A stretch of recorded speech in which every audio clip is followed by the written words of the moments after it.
from Kentucky. Sports teams often have a motto. They want to describe how they're going to win the event. Well, the Senate Democrats have a motto, and it goes something like this: I'm from the government, and I'm here to help. Well, beware when your government comes to help.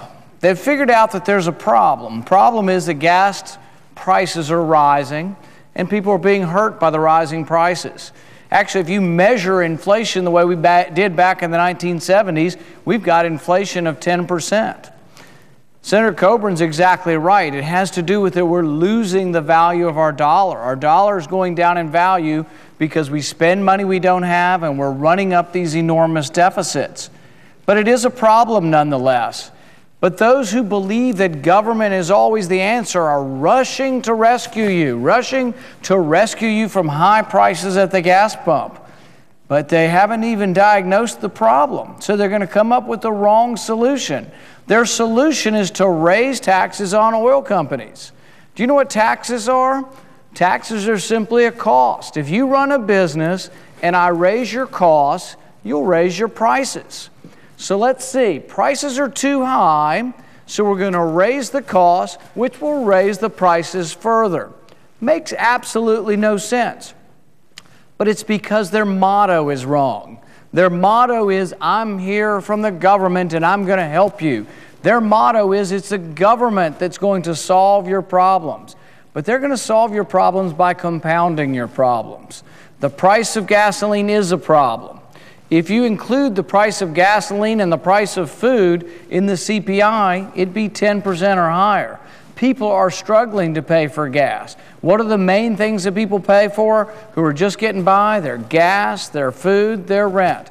So how are we going to make it better? We're going to make it worse before we make it better. We're going to raise the cost to the oil companies by raising their taxes, which means you'll pay more at the pump. It is economic illiteracy, and it is what's wrong up here in Washington. We still have too many people who don't understand the basic economic realities. If you raise costs on a business, if you raise taxes on a business, you will raise prices at the pump. Now, the interesting thing is there are some answers. They say, well, let's go after those greedy oil companies because they're making a profit. Out of every dollar you spend at the pump, about 7 cents is profit to the oil companies. Well, you know what? If you eliminate profit, you won't have oil companies.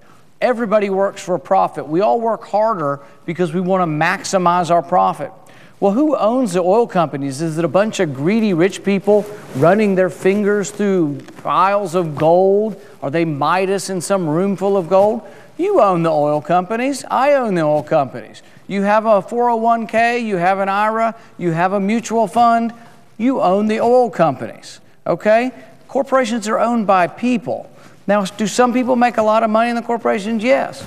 But if we limit that or try to obscure that or try to get rid of profit, you'll get rid of companies. And then where will they go? They'll go overseas. Oil companies are international. Make it hard for them to do business here, and they will flee our country, and they already do.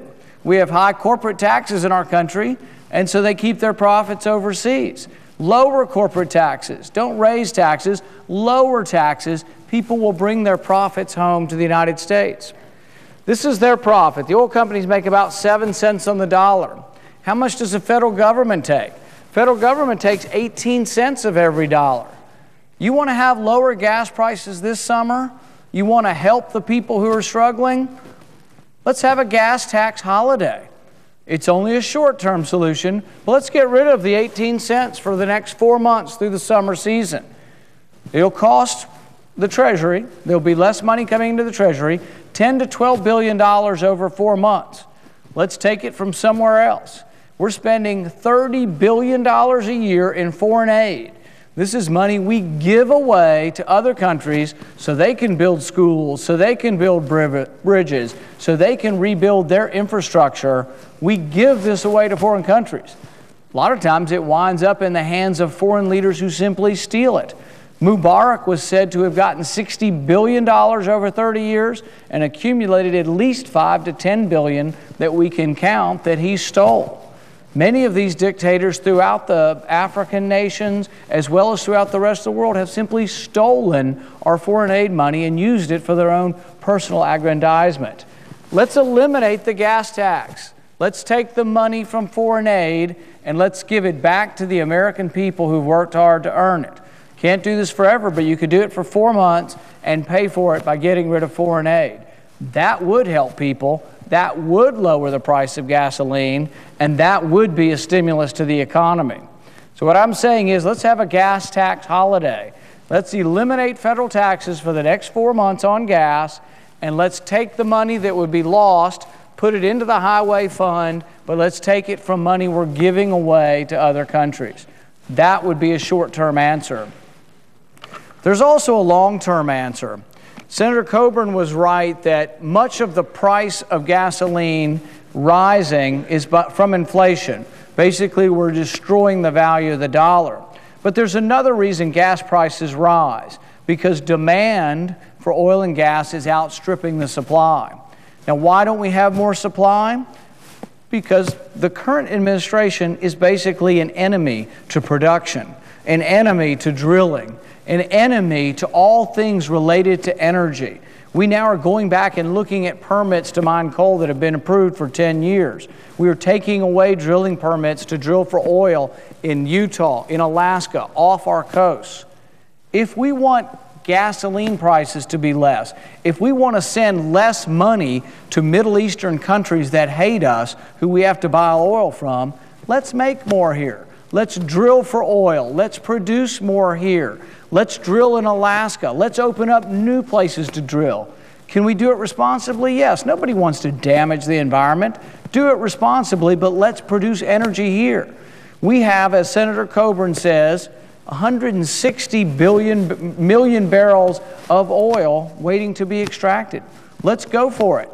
But we have to have a government that's friendly to energy. We have a government now, an administration, that is unfriendly to energy, and at every aspect of producing energy places roadblocks. They think, for some reason, that we can get electricity to supply our country from some windmills that are made in China. What we need is oil and gas production in our country. We need nuclear energy in our country, and we need coal in our country. We have the ability, we have the resources, but we need to get government out of the way. Instead, what we're doing is placing new obstacles. There will be a long-term solution that Senator McConnell and our party will introduce. I will support that also. It will encourage domestic production of oil and gas, domestic production of energy. That's what we need. But you're not going to get it until we have new faces here in Washington, because the current crop of faces are opposing production at every turn. So I'd like to conclude by saying that if you want to help people, even for a short period of time, that there is a short-term solution. Let's get rid of the gas tax for 4 months. Let's pay for it by not sending the money overseas to have other countries either steal it or build their own infrastructure. Let's keep those U.S. tax dollars here at home.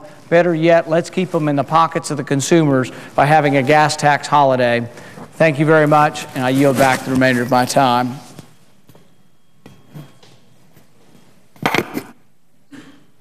And suggest the absence of a quorum.